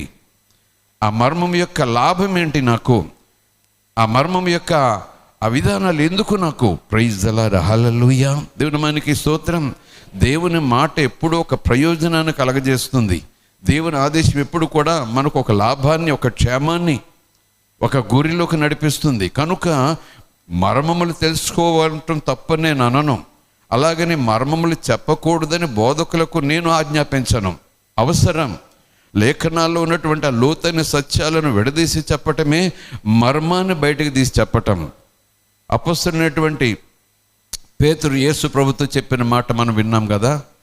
ప్రభు అడుగుతాడు, ఈ ప్రజలందరూ నా గురించి ఏమనుకుంటున్నారు, నన్ను ఏమనుకుంటున్నారు అని అంటే, శిరచ్ఛేదం చేయబడిన యోహాను లేదా ఏలియా మరలా పుట్టాడు అనుకుంటున్నారు. మరి మీరేమనుకుంటున్నారు? మరి మీకేం తెలుసు నా గురించి అంటే ఎవరు మాట్లాడలేదు. పేతురు మాత్రం మాట్లాడాడు. ఏమని? నీవు సర్వోన్నతుడైన దేవుని కుమారుడవే. దేవుని నామానికి స్తోత్రం. హల్లెలూయా. ఆ మాట పలకగానే యేసు చెప్పిన మాట, ఇది నీ సొంత జ్ఞానంతో నీకు తెలిసింది కాదు, తండ్రి అయిన దేవుడు నీకు బయలుపరిచాడు. అంటే అర్థమేంటి? మర్మం, సీక్రెట్. దేవుని నామానికి స్తోత్రం. Praise the lord. Hallelujah. Praise the lord. Hallelujah. కనుక ఈ మర్మం అనేది తెలుసుకోవటం అవసరమే. అదొక ధన్యతే, అదొక ఆశీర్వాదమే. ఆ మర్మములు బయలుపరచడం కూడా అది దేవుని చిత్తమే. తనను తాను, తన ఉద్దేశాలు, తన ప్రణాళికలు తన పిల్లలకు బయలుపరచడంలో దేవుడు ఎప్పుడు ఆసక్తి చూపిస్తాడు. మరుగున ఉండేవాడు కాదు, మాయలో ఉండేవాడు కాదు, ఎక్కడో దాక్కుండేవాడు కాదు. ఎప్పుడు తండ్రి అయిన దేవుడు పిల్లలకు తన హృదయాన్ని ఎప్పుడు బయలుపరుస్తూ ఉంటాడు, తన ఉద్దేశాలు బయలుపరుస్తూ ఉంటాడు, తన సంతోష విషయంలో ఆలోచనలు బయలుపరుస్తూ ఉంటాడు. కనుక మర్మములు దేవుని సొత్తు. ఆ మర్మములు దేవుని పిల్లలు తెలుసుకునేటటువంటి సొత్తు. అది అర్హత దేవుని పిల్లలకే ఉంది. Praise the lord. హల్లెలూయా. దేవుని నామానికి స్తోత్రం. కనుక ఆ మర్మముల విషయంలో, ఆ లోతైన వాక్యాలను అర్థం చేసుకోవటం విషయంలో, ఆ మర్మములను అధ్యయనం చేయటంలో సంతోషంగా ఆసక్తితో ముందుకు వెళ్ళటం తప్పులేదు. బోధించటం కూడా తప్పు కాదు. కానీ ఆ మర్మం, అర్థం, ఆ తాత్పర్యం విన్న నన్ను ఏమాత్రము మలచకపోతే, ఆ మర్మం నా మారు మనసు పొందినటువంటి ఆ స్థితికి క్రియారూపకంగా అదేమీ నాకు సహాయం చేయకపోతే, ఆ మర్మం క్రమశిక్షణలో నడిచే విధానంలో నా జీవితంలో ఒక ఉన్నతమైన స్థితికి ఆ మర్మం నన్ను తీసుకువెళ్ళకపోతే, అది విన్న వల్ల, అలాంటివి విన్న వల్ల అవన్నీ కూడా ఒక చోట సమకూర్చి గొప్ప ప్రసంగాలను ఒక పెద్ద లైబ్రరీ పెట్టుకోవటం వల్ల ఏంటి ప్రయోజనం? మా ఇంట్లో ఎన్ని పుస్తకాలు ఉంటాయో, గొప్ప ప్రసంగికుల క్యాసెట్లన్నీ మా ఇంట్లో ఉంటాయి, గొప్ప ప్రసంగికుల పుస్తకాలన్నీ మా ఇంట్లో ఉంటాయి, బోధలు ఎన్నో ఎవరింట్లో కూడా ఉండవు, అన్ని ప్రసంగాలన్నీ గొప్ప గొప్ప ప్రసంగాలు. ఏంటి ప్రయోజనం? ఎవరికవి ప్రయోజనం? దేవుని మనకి స్తోత్రం. Praise the lord, hallelujah, praise the lord, hallelujah. నిజానికి ఇలా చెప్పాలంటే వాక్యం ఔషధం లాంటిది కదా. ఆయన తన వాక్కును పంపే వారిని బాగు చేస్తాడు కదా. మా ఇంట్లో చాలా ఔషధాలు ఉన్నాయి, ప్రతి అనారోగ్యానికి ఔషధాలు ఉన్నాయి. ఇదని లేదు, అదని లేదు, చిన్న పెద్ద మరణం వరకు తీసుకుపోయే వ్యాధులు కూడా ఔషధాలు మా ఇంటి నిండా ఉన్నాయి. ఔషధాలు ఉన్నాయి, ఔషధాలన్నీ ఇంటి నిండా ఉన్నాయి. కానీ ఇంట్లో వాళ్ళందరూ వ్యాధిగ్రస్తులే. విచిత్రం కదా. అనారోగ్యం పాలైతే వెంటనే కనురెప్పపాటులో ఆరోగ్యం వచ్చేలాగా సహాయం చేసే అన్ని రకాల ఔషధాలు, చాలా పవర్ఫుల్ ఔషధాలు, చాలా ఖరీదైన ఔషధాలు, చాలా గొప్ప గొప్ప ఆలోచనతో, తెలివితేటలతో శాస్త్రవేత్తలు కనిపెట్టిన ఔషధాలు ఇంకా ప్రపంచంలో అవన్నీ కూడా దొరకటం లేదు, తయారు కావట్లేదు. మా ఇంట్లో ఉన్నాయి అవి. అన్నవారి ఇంట్లో వ్యాధులు, బాధలు ఉన్నాయనుకోండి, రోగాలు ఉన్నాయనుకోండి, ఖచ్చితంగా ఆలోచన చేస్తారు. తగ్గిస్తాయనే హామీ ఉంది, కానీ ఎందుకు ఇంట్లో వాళ్ళందరూ రోగస్తులు ఉన్నారు? ఇక్కడ నేను శారీరక సంబంధమైన రోగం, శారీరక సంబంధమైన ఔషధం గురించి మాట్లాడటం లేదు. దేవుని మనకి స్తోత్రం, హల్లెలూయా. నా మనసుకున్న కల్మషాన్ని, నా మనసుకు పట్టిన వ్యాధిని తొలగించే ఔషధం దేవుని ఉపదేశాల్లో ఉంది. దేవుని మనకి స్తోత్రం, హల్లెలూయా. ఆయన మాటల్లో శరీరాన్ని బాగు చేసే మాటే కాదు, శక్తే కాదు, ఆయన మాటల్లో మనసును కూడా కడిగేసే మాటలు ఉంటాయి, మనసును కూడా కడిగేసి శుద్ధి చేసే శక్తి కలిగిన లేఖనాలు ఉంటాయి. అవి నా శరీరాన్ని బాగు చేయటమే కాకుండా నా మనసును కూడా బాగు చేసేసేయాలి. దేవుని మనకి స్తోత్రం కలుగును గాక. Praise the lord, hallelujah. దేవుని మనకి స్తోత్రం. సో క్రమశిక్షణ అనేది దేవుడు అంత ఎక్కువగా పట్టించుకుంటాడు, దాన్ని ప్రయారిటీగా చూస్తాడు. అలా ప్రయారిటీగా ఆయన చూడటానికి గల కారణాలు ఏంటో మనం చదువుకున్నాం. ఆ తర్వాత సెల్ఫ్ డిసిప్లిన్ గురించి మాట్లాడుకున్నాం. ఈరోజు మరలా అదే ప్రశ్న వేసుకుందాం, ఎందుకు మనకు సెల్ఫ్ డిసిప్లిన్ అవసరం? సెల్ఫ్ డిసిప్లిన్ అంటే స్వయం నియంత్రణ, స్వయం క్రమశిక్షణ. అంటే దానికి మనం పెట్టుకున్న పేరు ఈరోజు పదమని చెప్పండి, భయభక్తులతో క్రీస్తుని వెంబడించుట, భయభక్తులతో క్రీస్తు యొక్క అసత్యములో జీవించుట, భయభక్తులతో ఆ క్రీస్తులో ఎదుగుట, రక్షణలో ఎదుగుట అని చదువుకున్నాం కదా పేతురు రాసిన పత్రికలో. మీ సొంత రక్షణను భయముతోనూ వణుకుతోనూ కొనసాగించుడి అని ఫిలిప్పీయులకు రాసిన పత్రికలో పౌలు మాట్లాడినటువంటి, పౌలు చేత పరిశుద్ధాత్మను మాట్లాడించిన మాటలు పదే పదే మీరు నేను జ్ఞాపకం చేసుకుంటాం కదా. ఈ రక్షణలో ఎదగటం అంటే ఏంటి? రక్షణలో కొనసాగటం అంటే ఏంటి? క్రమశిక్షణలో ఎదగటం, క్రమశిక్షణలో ముందుకు సాగటం, క్రమశిక్షణతో. ప్రైజ్ ద లార్డ్, హల్లెలూయా. ఆ క్రమశిక్షణకు మరొక పర్యాయ పదం భయభక్తులలో ఎదగటం, భయభక్తులతో యేసు ప్రభు యొక్క మార్గంలో ముందుకు సాగటం. దేవుని మనకి స్తోత్రం, ప్రైజ్ ద లార్డ్, హల్లెలూయా. ఈ భయభక్తులు కలిగి ఉండుట అనే ఔషధం నా ఇంట్లో ఉందనుకోండి, ఎన్ని రోగాలకైనా అదే మందు. ప్రైజ్ ద లార్డ్, హల్లెలూయా. ఒకవేళ వైద్యుని దగ్గర ఒక్కొక్క రోగానికి ఆ స్థాయిని బట్టి, ఆ గుణాన్ని బట్టి రకరకాల విధి విధానాల్లో మోతాదులు ఉంటాయి, లేదా ఆయా మందులు మారుస్తుంటాడు ఆయన.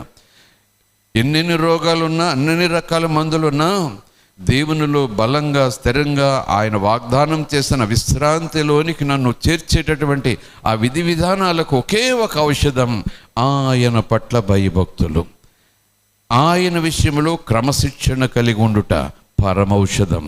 దేవుని మనకి స్తోత్రం, ప్రైజ్ ద లార్డ్, హల్లెలూయా. దేవుని మనకి స్తోత్రం. క్రమశిక్షణ ఎందుకు చెప్పండి? సరి చేసుకొనుట కొరకు, జ్ఞానము కలిగి ఉండుట కొరకు, బుద్ధి సంపాదించుకొనుట కొరకు, దేవునిని ఎరిగిన వారముగా మనము జీవించుట కొరకు, దేవుని వెలుగు అనేటటువంటి ప్రకాశాన్ని చీకట్లో ఉన్న వారికి కనిపించేలాగున జీవించుట కొరకు. దేవుని మనకి స్తోత్రం. ఆ క్రమశిక్షణ విషయంలోనే ఈ 3వ వచనం మనం చదువుకున్నాం. ఒకసారి ఆ మాట చూద్దాం. హెబ్రీయులకు రాసినటువంటి పత్రిక 2వ అధ్యాయము 3వ వచనం. ఇంత గొప్ప రక్షణను మనము నిర్లక్ష్యము చేసినట్లయితే, చేసిన ఎడల ఎలా తప్పించుకుంటాము? ప్రభువులో లేని వారు తీర్పును తప్పించుకోలేరు. ప్రభువుని ఎరుగిన వారు తీర్పును తప్పించుకోలేరు. ఇప్పటికే వారు తీర్పులో ఉన్నారు. ఇప్పటికే వారు ఉగ్రత క్రింద ఉన్నారు. అగ్ని చేత దహించబడే ఆ ఉగ్రత కింద వారు ఉన్నారు. మనకు అర్థం కావాలి, దేవుడు ఆ ఉగ్రతను ఎవరి కోసం సిద్ధపరిచాడు? సాతాను కోసం. సాతానుతో పాటు పాపం, అతిక్రమాన్ని, అవిధేయతను. అవిధేయత అంటేనే పాపం కదా. ఆ పాపము నరకములో కాల్చబడుతుంది, అగ్ని చేత కాల్చబడుతుంది. కనుక ఎవరిలో అవిధేయత, ఎవరిలో ఆ పాపం ఉంటుందో, ఎవరో ఆ పాప ప్రభావంతో నడుస్తుంటారో, పాపమునకు క్షమాపణ దయచేసి, పాపమును కడిగివేసి, పాపమును కాల్చివేసి పరిశుద్ధులుగా తీర్చబడి ఆ మార్గములకు ఎవరైతే దేవుని యొక్క కృపను కాలదని రాకుండా ఉంటారో, ఇప్పటికే వారు ఆ ఉగ్రత కింద ఉన్నారు. ఇప్పటికే వారి మీద ఆ ఉరితాడు వేళ్లాడుతూ ఉంది. కానీ రక్షణ పొందిన తర్వాత, రక్షణలో నడుచుతున్నటువంటి ఆ సందర్భంలో ఆ రక్షణను మనం నిర్లక్ష్యం చేస్తే ఎలాగ తప్పించుకుంటాము? మై గాడ్, అంటే ఒక తీవ్రమైన హెచ్చరిక పరిశుద్ధాత్ముడు చేస్తున్నాడు. రక్షణ పొందిన వారికి ఇక పరలోకం గ్యారంటీ అనే మాట, అనే బోధన బట్టి చాలామంది గుండెల మీద చేసుకుని ఇక ప్రపంచంలో అన్యుల కన్నా భయంకరంగా జీవించేవారు ఉన్నారు. అన్యులే ముక్కలు వేలేసుకునేలాగా జీవించేవారు ఉన్నారు. అన్యులే కూడా ప్రభు పిల్లలయ్యుండి మాటలేంటి, ప్రభు పిల్లలయ్యుండి నడకలేంటి, ప్రభు పిల్లలయ్యుండి ప్రవర్తన ఏంటి, ప్రభు పిల్లలయ్యుండి అనే సాక్ష్యమును కాస్త ఎరిగినటువంటి అన్యులే ముక్కును వేలేసుకునేలాగున, సమాజం చీకొట్టేలాగున క్రైస్తవ జీవితాలు, ప్రవర్తన ఉంటా ఉంది.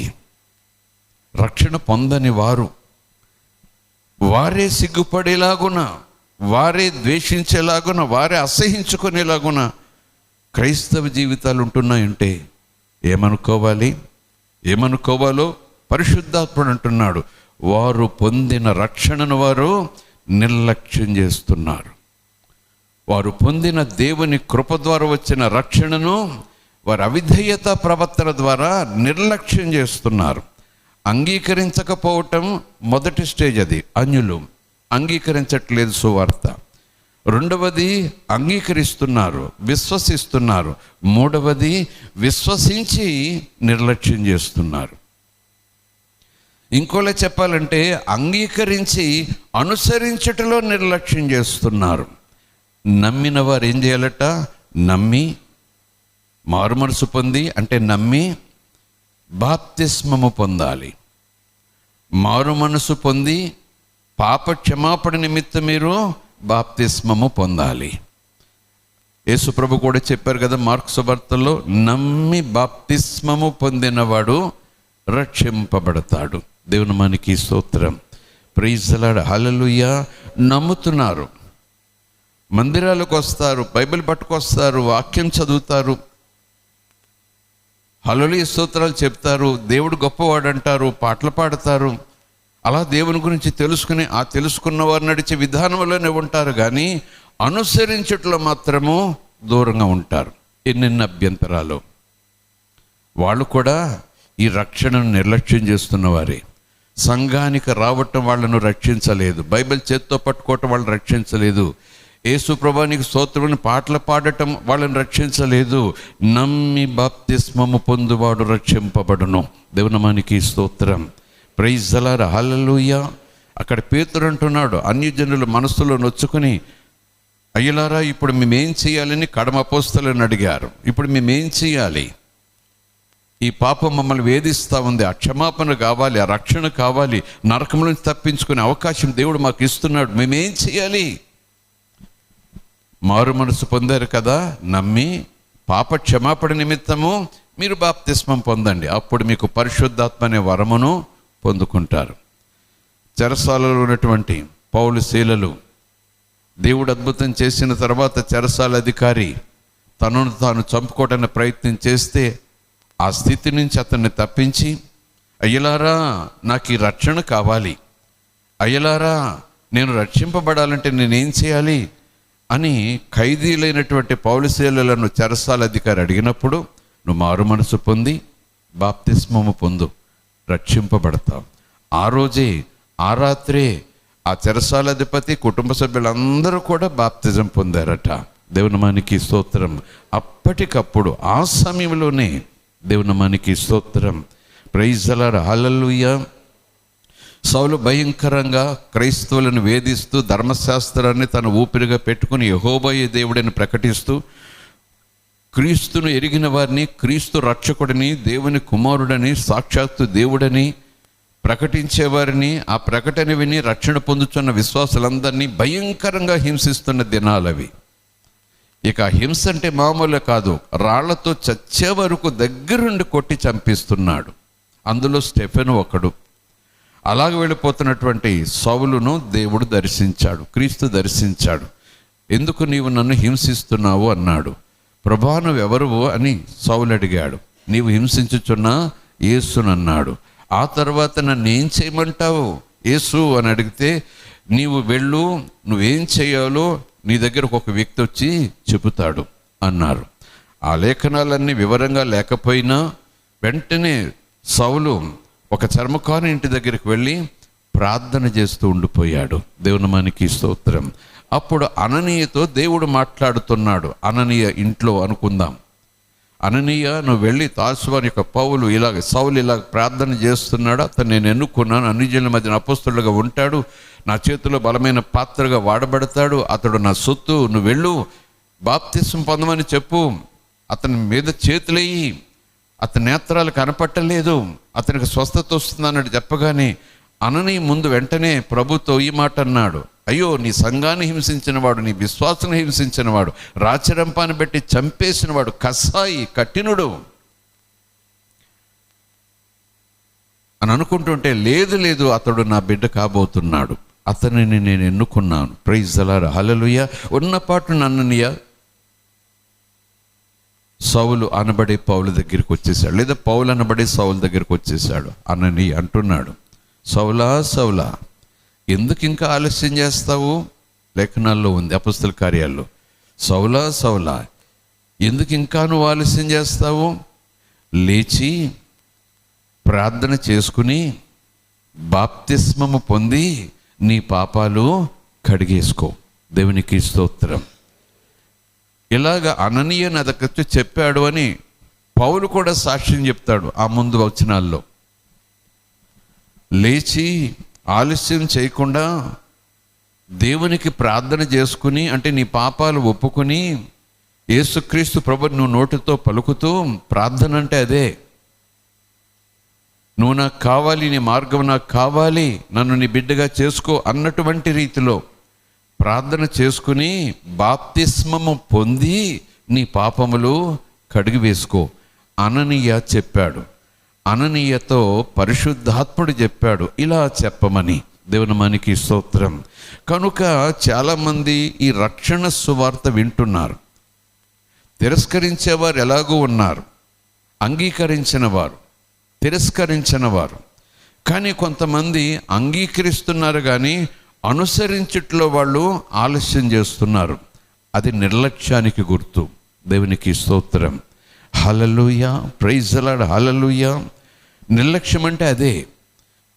మరి మరొక విషయం, రక్షణ పొందిన వారు కూడా ఆ రక్షణలో ఉన్న గొప్పతనం, ఆ రక్షకుని వెనుకున్న గొప్పతనం, ఆయన రక్షించిన తీరు వెనుకున్న గొప్ప ప్రణాళిక, ఆ తర్వాత వారికి దొరికేటటువంటి గొప్ప వాగ్దానాలు, ఆశీర్వాదాలు, బహుమానాలు, వారు చేరే చోటు, వారు చేరే విశ్రాంతి, వారు సొంతం చేసుకునే మహిమ, వారు నివాసం చేయబోయే అద్భుతమైన గృహం, ఇవన్నీ వాగ్దానాలు వారి ముందు ఉండగా కూడా చాలా నిర్లక్ష్యంగా ఉంటున్నారు. చాలా నిర్లక్ష్యంగా ఉంటున్నారు. దేవుని మనకి స్తోత్రం. రక్షణను నిర్లక్ష్యం చేస్తున్నారు.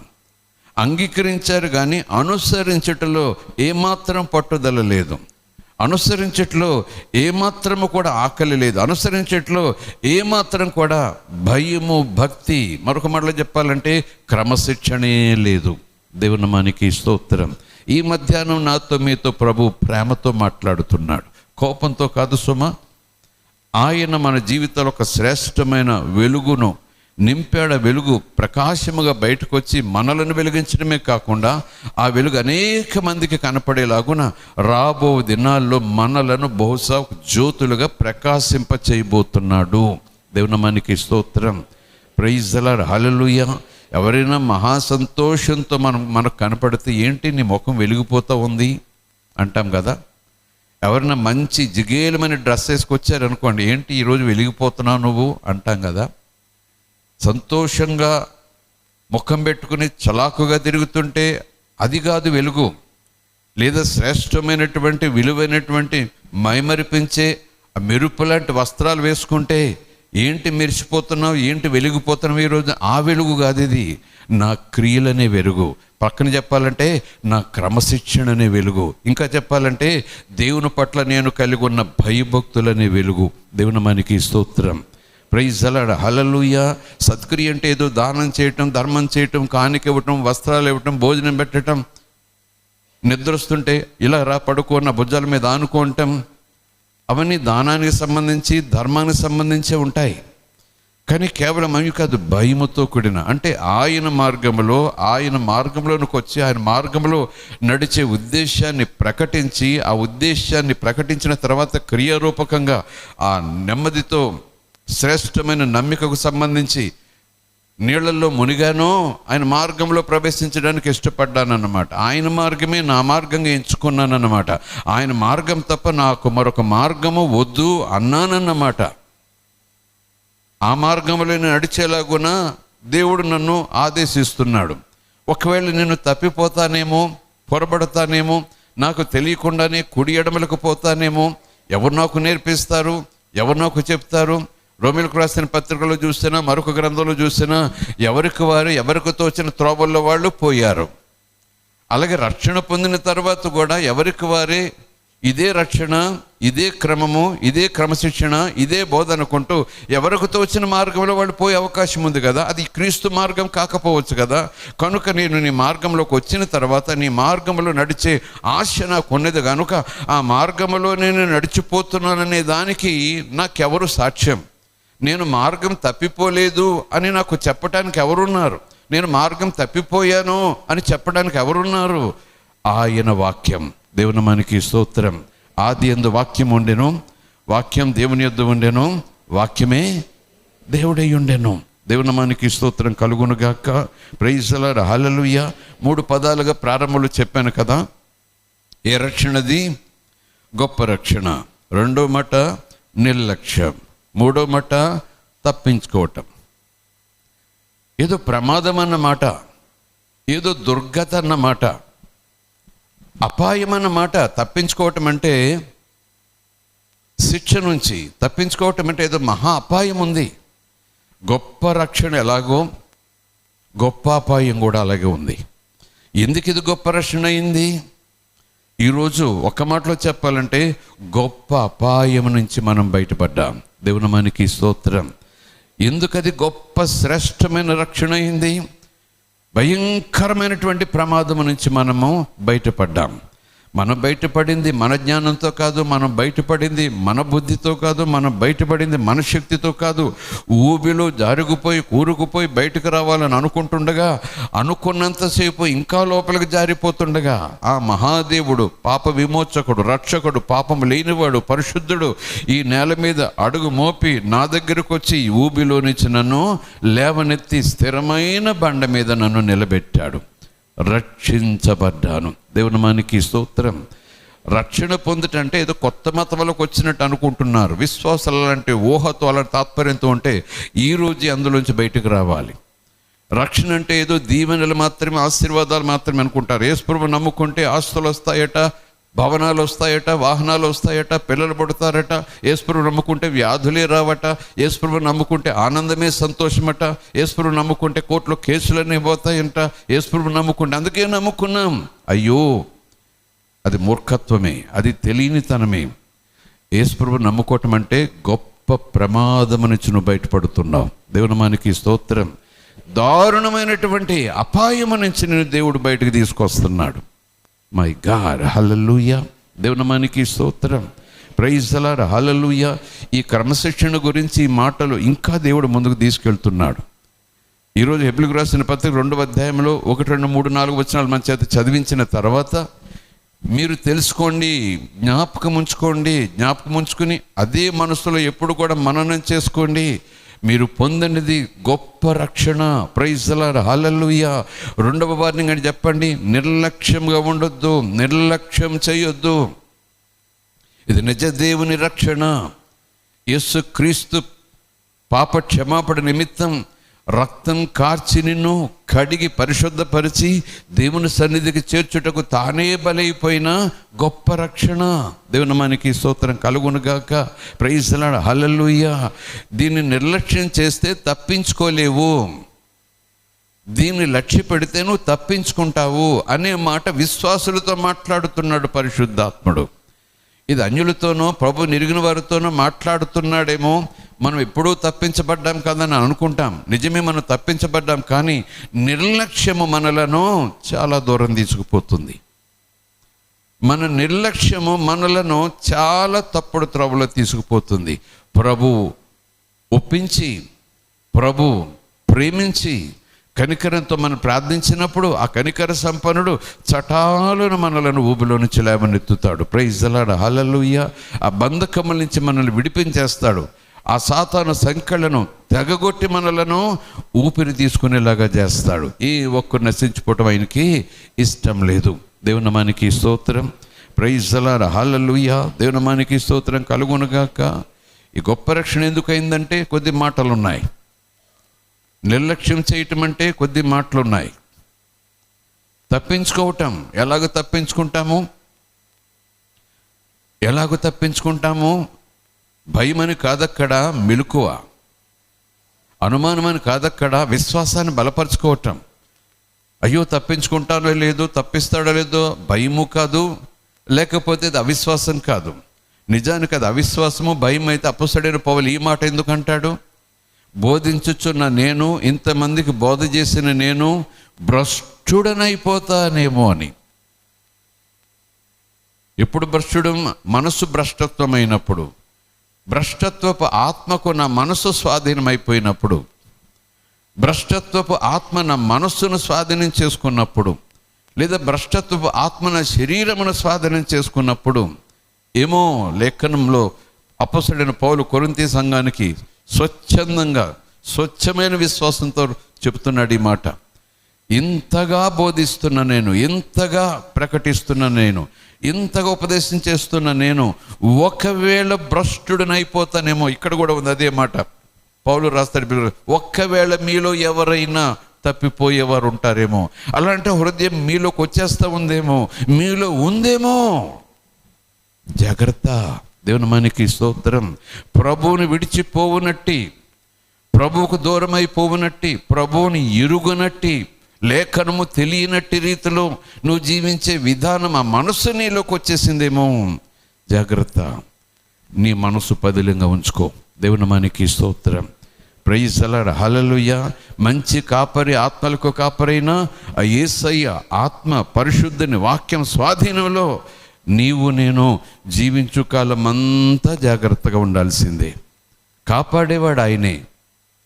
అదే సమయంలో ప్రభు అంటాడు జాగ్రత్త. లేవనెత్తేవాడు ఆయనే. అదే సమయంలో ఆయన అంటాడు పడిపోకు. మన్నించేవాడు ఆయనే. అదే సమయంలో ఆయన అంటాడు నిలువెచ్చని స్థితిలోకి నువ్వు వెళ్ళిపోవద్దు. దేవుని నామానికి స్తోత్రం. ప్రైజ్ ది లార్డ్, హల్లెలూయా, హల్లెలూయా. రెండు విధానాలు కూడా ఉన్నాయి. ఒకటి ఆయన క్రమశిక్షణ, రెండవది నా క్రమశిక్షణ. ఒకటి ఆయన కాపుదల, రెండవది ఆయన కాపుదలలో ఉండేలాగున నేను కాచుకోవటం. నేను ఎలా కాచుకోవాలి, నేను ఎలా కాపాడుకోవాలి, నేను ఆయన చేతుల్లో ఉండేలాగున నన్ను నేను కాపాడుకోవాలి. నన్ను కాపాడేవాడు ఆయనే, నా పిల్లల్ని కాపాడేవాడు ఆయనే, నాకు ఇచ్చిన స్వాస్థ్యాన్ని కాపాడేవాడు ఆయనే, నా ఆరోగ్యాన్ని కాపాడేవాడు ఆయనే, నా సంపదలను ఆదాయాన్ని కాపాడేవాడు ఆయనే, నా రక్షణను కాపాడేవాడు ఆయనే. నా పట్ల ఆయన ప్రేమే నన్ను కాపాడుతూ ఉంటుంది. కానీ ఆయన కాపుదలలో ఉండేలాగున నన్ను నేను కాపాడుకోవాలి. నా చేతుల్లో మీరుంటే మిమ్మల్ని ఎవరు దొంగలించలేరు. మీరు నా చేతుల్లోకి వచ్చారు, మిమ్మల్ని నా చేతుల్లో తీసుకున్నాను అంటున్నాడు. అదే సమయంలో ఎవరు దొంగలించినారట, ఆయన కూడా విడిచిపెట్టాడట మనల్ని. చెప్పుకున్నాం గడిచిన సంవత్సరంలో, నేను మిమ్మల్ని విడిచిపెట్టను, తండ్రి కూడా నా చేతుల్లో మిమ్మల్ని పెట్టాడు, తండ్రి కూడా మిమ్మల్ని విడిచిపెట్టాడు అన్నట్టుగా మాట్లాడాడు. అది ఇంకా థర్డ్ పార్టీ. ఎవరు కూడా నా చేతుల నుంచి మిమ్మల్ని దొంగలించలేరు, తండ్రి చేతుల నుంచి కూడా మిమ్మల్ని తీసుకోలేరు. అక్కడ మాట లేదు, కానీ మాట ఉన్నట్టుగానే కొంతమంది భక్తులు చెప్తారు. మీకు మీరు వెళ్ళిపోతే ఆ తండ్రి ఏం చేయలేడు, ఆ కుమారుడు ఏం చేయలేడు. మీకు మీరు వెళ్ళిపోతే, నా చేతుల్లోంచి మీకు మీరు వెళ్ళిపోతే, నాకు ఏసొద్దు, ఆయన వాక్యం వద్దు, ఆయన ఆదేశం వద్దు, ఆయనది విశ్వాసం వద్దు, నాకు లోకం కావాలి, లోకంలో ఉన్నవి కావాలి, ఆ పరుగులే కావాలి, ఆ పోట్లాట్లే కావాలి, అపవిత్రతే కావాలి, ఆటపాటలు అల్లరే కావాలి. ప్రభు అంటున్నాడు, అయితే నువ్వు నా చేతుల్లోనే ఉండాలి, లేకపోతే లోకం చేతుల్లోనే ఉండాలి. అయితే నువ్వు సత్యంలోనే ఉండాలి, లేకపోతే అసత్యంలోనే ఉండాలి. మధ్య మార్గం ఏది లేదు. ప్రైజ్ ది లార్డ్, హల్లెలూయా. అయితే వెలుగు లేకపోతే చీకటి, అయితే నీళ్లు లేకపోతే ఒడ్డు. రెండు పక్కల మార్గాలు చూపించిన మధ్యలో గోడ ఉండొచ్చు. అటు వద్దు నాకు, ఇటు వద్దు, అది చేయను ఇది చేయను, అలాగ ఉంటాను ఇలాగ ఉంటాను అంటే గోడ మీద పిల్లి వాటమంటారు కొంతమంది. ఎక్కడైనా అలాంటి ప్రవర్తనలు, అలాంటి మధ్య మార్గపు పంచాయతీలు, ఒప్పందాలు ఉంటాయేమో, కానీ ప్రభువులో అవునంటే అవును, కాదంటే కాదు. క్రైస్తవునికి మధ్య మార్గాలు ఏమీ లేవు. ఒకటే మార్గం, యేసు మార్గం, రక్షణ మార్గం, పాప క్షమాపణ మార్గం, తండ్రి దగ్గరికి చేర్చే మార్గం. Praise the lord, hallelujah. Praise the lord, hallelujah. ఈ మధ్య మార్గం బోధించే బోధకులు వస్తారు కొంతమంది. వాళ్ళు కూడా వచనాలే తీసుకుంటారు, వాడు కూడా బైబిల్ తెరుస్తారు, వాళ్ళు కూడా బైబిల్ తెరిచే బోధలు చేస్తారు. అబద్ధపు బోధ, దురాత్మ బోధ, కపట బోధను ఎందుకనాలి? ఈరోజు నేను చెప్తున్న మాటను బట్టి చూస్తే మధ్య మార్గం చూపిస్తారు వాళ్ళు. ఇలాగా పర్వాలేదు, ఇలాగ ఉండండి చాలు. మధ్య మార్గం, గోడ మీద పిల్లి మాదిరిగా అనమాట. దేవుడేమో అవునంటే అవునన్నట్టుగా ఉండు, కాదంటే కాదన్నట్టుగా ఉండు. దేవుని మనకి స్తోత్రం, హల్లెలూయా. దేవుని మనకి స్తోత్రం. వివాహం జరుగుతుంది, పాస్టర్ గారులే చెప్తారు మంచి ముహూర్తాలు కదా, ముహూర్తం చేసుకుందాం అనుకుంటే పాస్టర్ గారు అంటారు పర్లేదమ్మా, మరి అంజులు మధ్యన పెళ్లి చేసుకున్నావు కనుక చూసుకో, పర్లేదు, నాకు తెలిసిన వాళ్ళు ఉన్నారు, మంచి ముహూర్తాలు చూస్తారు. క్రైస్తవులే, బోధకులే మధ్య మార్గం. క్రీస్తులో ఉండు, అందులో కూడా ఒక అడుగుండు. నువ్వు దేవుని సంతోషపెట్టు, మందిరానికి వచ్చి లోకంలోకి వెళ్ళి లోకస్తులు సంతోషపెట్టు. రెండు రకాల నాటకాలు ఆడు, ఏం పర్వాలేదు, నటన కదా ఇదంతా అని ప్రభు అంటున్నాడు. నటనలు కుదరు, సత్యం. దేవుని మనకి స్తోత్రం, హల్లెలూయా. ప్రైజ్ ది లార్డ్, హల్లెలూయా. నిజం. ఎందుకు వచ్చిన క్రైస్తవుని కొంతమంది బోధకులు అంటారు, ఇది క్రైస్తవ్యమే కాదంటారు బోధకులు. మంచి రోజు ఏది? మంచి రోజు క్రైస్తవునికి అన్ని రోజులు మంచి రోజులే. దేవుని మనకి స్తోత్రం, ప్రైజ్ ది లార్డ్, హల్లెలూయా. నేను కీడు చేస్తే నాకు అది కీడు వచ్చే రోజు కనుక అది కీడు రోజు అవుతుంది. నేను అపవిత్రతలకు వెళ్ళటం వల్లనో, లేకపోతే అవిధేయత కావటం వల్లనో, అపవాదికి చోటు ఇవ్వటం వల్లనో, అపవాది నా మీద దాడి చేసి నష్టపరుస్తాడు కనుక ఆ రోజు నాకు నష్టం అవుతుంది.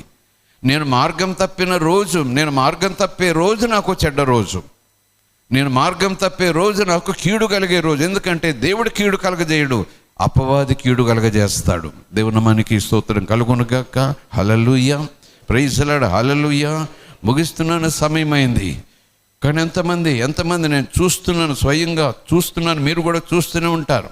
వివాహం అయిన తర్వాత దంపతుల ఇంట్లోకి వస్తుంటారు, పాస్టర్ల పక్కనే ఉంటారు, విశ్వాసుల పక్కనే ఉంటారు. మేము 40 సంవత్సరాల విశ్వాసంలో చాలా పోటుగా పెరిగామంటారు. గబగబా లోపలికి వస్తుంటే అమ్మాయి కుడికాలు పెట్టు అంటారు, అబ్బాయి కుడికాలు పెట్టు అంటారు. దానికి మళ్ళీ సపోర్ట్ మాట ఏంటి చెప్పండి? వాక్యంలో ఎన్నుకునే మాట, మిమ్మల్ని అలా కుడికాలు పెట్టించేలాగా చేసే మాట ఏంటి తెలుసా? యెహోవా యొక్క కుడి హస్తము యేసు ప్రభువు కదా, అక్కడే ఉంది కదా కుడి ఎడమ అని చక్కటి బోధ చేస్తే ఇంకా ఆలయంలో వెళ్ళేవారు కొంతమంది. యేసును కాలు వేయకముందే నీ ముందు ఆయన నడుస్తున్నాడు కదా. వివాహం చేసుకున్న ఇంట్లోకి నువ్వు అడుగు పెడుతుండగా ప్రొద్దుట ప్రార్థన చేసుకున్నావు కదా, నా ముందు నడువు నాయనా అని ప్రార్థన చేసుకున్నావు కదా, వాగ్దానం ఎత్తి బట్టి నా ముందు నడుస్తానన్నావు కదా అని. దేనికోసం? మాట వరుస కన్నావా? ప్రార్థనలో అనాలి కాబట్టి అన్నావా? వాక్యంలో ఆయన అలాగ అన్నాడు కాబట్టి అన్నావా? అలాగ అందరూ అంటున్నారు కాబట్టి ప్రార్థనలు అన్నావా? నేను ఎక్కడికి వెళుతున్నా సరే నా ముందు ఆయన నడుస్తున్నాడు కనుక నేను కుడికాలు వేస్తే ఏంటి, ఎడమకాలు వేస్తే ఏంటి, ఆయన నా ముందు అడుగు వేశాడు, ఆయన నా ముందున్నాడు. స్తోత్రాలు చెబుదాం. Hallelujah, praise the lord, hallelujah, praise the lord, hallelujah. ప్రార్థన చేయడానికి, ఆరాధన చేయడానికి బైబిల్ పట్టుకుని ఉపవాసం ఉండి తెల్లబట్టలు కట్టుకుని చర్చికి బయలుదేరేటప్పుడు వెళ్ళొస్తాను, ఇండ్లు జాగ్రత్త అని చెబుతూ బయటకు వెళ్ళగానే ఎదురుగా కట్టెలు ఎదురుస్తున్నా, పిల్లు ఎదురుస్తున్నా, చటాలు లోపలికి వచ్చి కాళ్ళు చేతులు కడుక్కుని ముఖం కడుక్కుని మళ్ళీ బైబిల్ చేత్తో పెట్టుకుని చర్చిలోకి వెళ్ళే మహావిశ్వాసులు ఉన్నారు నేటి దినాల్లో. వాళ్ళు విశ్వాసులు అందామా? ఏది నమ్మారు? ఎవరి మీద అనుకున్నారు? దేన్ని నమ్ముకున్నారు? ఏ మార్గంలో వెళుతున్నారు? ఈరోజు ప్రభు మనల్ని అయితే అలాగుండండి, లేకపోతే ఇలాగుండండి. రాబో దినాల్లో దేవుడు మహా వెలుగు మనకి ఇవ్వబోతున్నాడు. ప్రైజ్ ది లార్డ్, హల్లెలూయా. నేను మన్నించబడాలి, నేను దేవుల్లో ఖచ్చితంగా ఉండాలి, దేవునిలో నేను వెలుగుతూ ఉండాలి, దేవునికి వెలుగుగా మారాలి, నా జీవితం ద్వారా దేవుని యొక్క ప్రకాశం అందరూ చూడాలనే తాత్పర్యంతో ఎవరైతే ఈ చివరి గడియల్లో, ఈ చివరి దినాల్లో ఉపవాసాన్ని ప్రార్థనతో, పరిశుద్ధాత్మ ప్రేరేపణతో సిద్ధపడుతూ ఉంటారో, ఆయన చేత సిద్ధపరచబడుతూ ఉంటారో, నేను నమ్ముతున్నాను, నేను వాగ్దానం చేస్తున్నాములో రాబో దినాల్లో వారి జీవితాల్లో, వారి కుటుంబాల్లో, వాళ్ళ ఆధ్యాత్మిక సాక్ష్యాల్లో దేవుడు శ్రేష్టమైన కార్యాలు చేయబోతున్నాడు. దేవుడు ఉన్నతమైన కార్యాలు చేయబోతున్నాడు. దేవుడు పవిత్రమైన కార్యాలు చేయబోతున్నాడు. దేవుడు శక్తి కలిగిన కార్యాలు చేయబోతున్నాడు. తన మహాప్రకాశం కొరకు దేవుడు అద్భుతాలు చేయబోతున్నాడు. అందులో సందేహం లేదు. ప్రార్థన చేసుకుందాం. తలలు వంచండి. Thank you lord, thank you lord. ఎంత గొప్ప రక్షణ! ఇంత నేను అంటున్నావు పరిశుద్ధాత్మ, ఇంత గొప్ప రక్షణ. నిర్లక్ష్యం మీరు చేస్తే అని లేదయ్యా. అక్కడ ప్రభువుని ఎరిగిన వారు అసలు అంగీకరించలేదు. ఇంక నిర్లక్ష్యం చేయటం ఏంటి? వారు ఎప్పుడో తీర్పు కింద ఉన్నారు. కానీ మనం అంటూ పరిశుద్ధాత్మ పౌలు చేత మీరు మాట్లాడిస్తూ ఆ మాటలు ఈరోజు మేము ధ్యానం చేయటానికి అవకాశం ఇస్తున్నారు. ఇంత గొప్ప రక్షణ పొందిన మనం ఈ రక్షణ నిర్లక్ష్యం చేస్తే, ఈ రక్షణలో ఉన్న గొప్పతనాన్ని మర్చిపోయి, రక్షకులో ఉన్న గొప్పతనాన్ని మర్చిపోయి, రక్షణ వెనుకున్న ఉద్దేశాన్ని మర్చిపోయి, రక్షించిన విధానాన్ని మర్చిపోయి, ఆ రక్షణ ద్వారా ఆ రక్షకుడు మనకు దయచేయబోతున్న ఆ గొప్ప వాగ్దానాలు, దయచేసిన గొప్ప వాగ్దానాల విలువను, ఆ లోతును మర్చిపోయి నిర్లక్ష్యంగా భక్తి చేస్తే, నిర్లక్ష్యంగా ఆయన మార్గం అనుకుంటూ మన సొంత మార్గాల్లో వెళితే ఎలాగూ తప్పించుకుంటాము?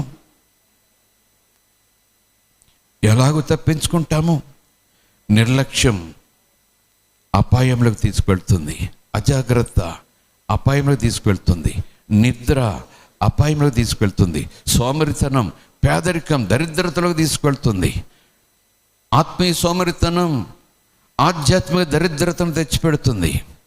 ఆత్మీయ నిర్లక్ష్యం ఆధ్యాత్మిక ప్రమాదంలోకి తీసుకెళ్తుంది. రక్షణ శాశ్వతం, రక్షకుడు శాశ్వతం, రక్షణ నిమిత్తం ఆయన ఇచ్చిన వాగ్దానం శాశ్వతం. అదే సమయంలో ఆ గొప్ప రక్షణలో మనం ఎదగాలి. ఆ గొప్ప రక్షణలో మనం ముందుకు కొనసాగాలి. భయముతోనో వణుకుతోనో ముందుకు కొనసాగాలి. ఆ గొప్ప రక్షణలో ఎదగాలి, ఆ క్రమశిక్షణలో ఎదగాలి, ఆ భయభక్తులలో ఎదగాలి, ఆ క్రమశిక్షణలో ముందుకు సాగాలి, భయభక్తులలో మనం ముందుకు సాగాలి. మన మనస్సు, మన హృదయం ప్రభు పాదాల దగ్గర పెడదాం. గతమును మరిచి రేపటి కొరకు ఒక నిర్ణయం తీసుకుందాం. అపొస్తలుడైన పౌలు ఏ ఉద్దేశంతో అంటున్నాడో కానీ ఈరోజు ఆ మాటను జ్ఞాపకం చేసుకుందాం. గతమును మరిచి, గతమును విడిచి, నిన్నటిని విడిచి, నిన్నటి గురించి విచారించక రేపటి కొరకు నేను పరిగెత్తుచున్నాను. ముందున్న వాటి కొరకు పరిగెడుతున్నాను. వెనకాలన్న వాటి గురించి విచారిస్తూ కూర్చుంటే నాకు ఆ బహుమానం దొరకదు. వెనక జరిగిన విషయాల గురించి నేను కృంగిపోతూ కూర్చుంటే నాకు బహుమానం దొరకదు. నా ఆధ్యాత్మిక జీవితం కొనసాగదు. వెనుకున్న వాటిని మరిచి, వెనకబడిన వాటిని విసర్జించి ముందున్న వాటి కొరకు వేగిరమే పరిగెట్టే ఆ పరుగులో నేనుంటాను. ఆ శ్రేష్టమైన బహుమానం కొరకు పరిగెడతాను. నిన్నటి కొరకు నేను చింతించను, మొన్నటి కొరకు నేను చింతించను. అవన్నీ యేసయ్య చూసుకున్నాడు, అవన్నీ కూడా యేసయ్య స్వీకరించాడు. ఆ రేపటి వాగ్దానం, నా ముందున్న వాగ్దానం, నా ముందున్న బహుమానం, నా ముందున్న కిరీటం, నా ముందున్న బల నమ్మకమైన మంచి దాసుడని దేవుని పిలుపు కొరకు నేను పరిగెడతాను. గురి యొద్దకు పరిగెడతాను, గురి కలిగి పరిగెడతాను, గురి చూసుకుని పరిగెడతాను, గురి తప్పిపోకుండా పరిగెడతాను అంటూ ప్రార్థన చేద్దాం. అలాగని మేముండుటకు సహాయం చేయండి. యేసు నామమున అడుగుచున్నాం తండ్రి.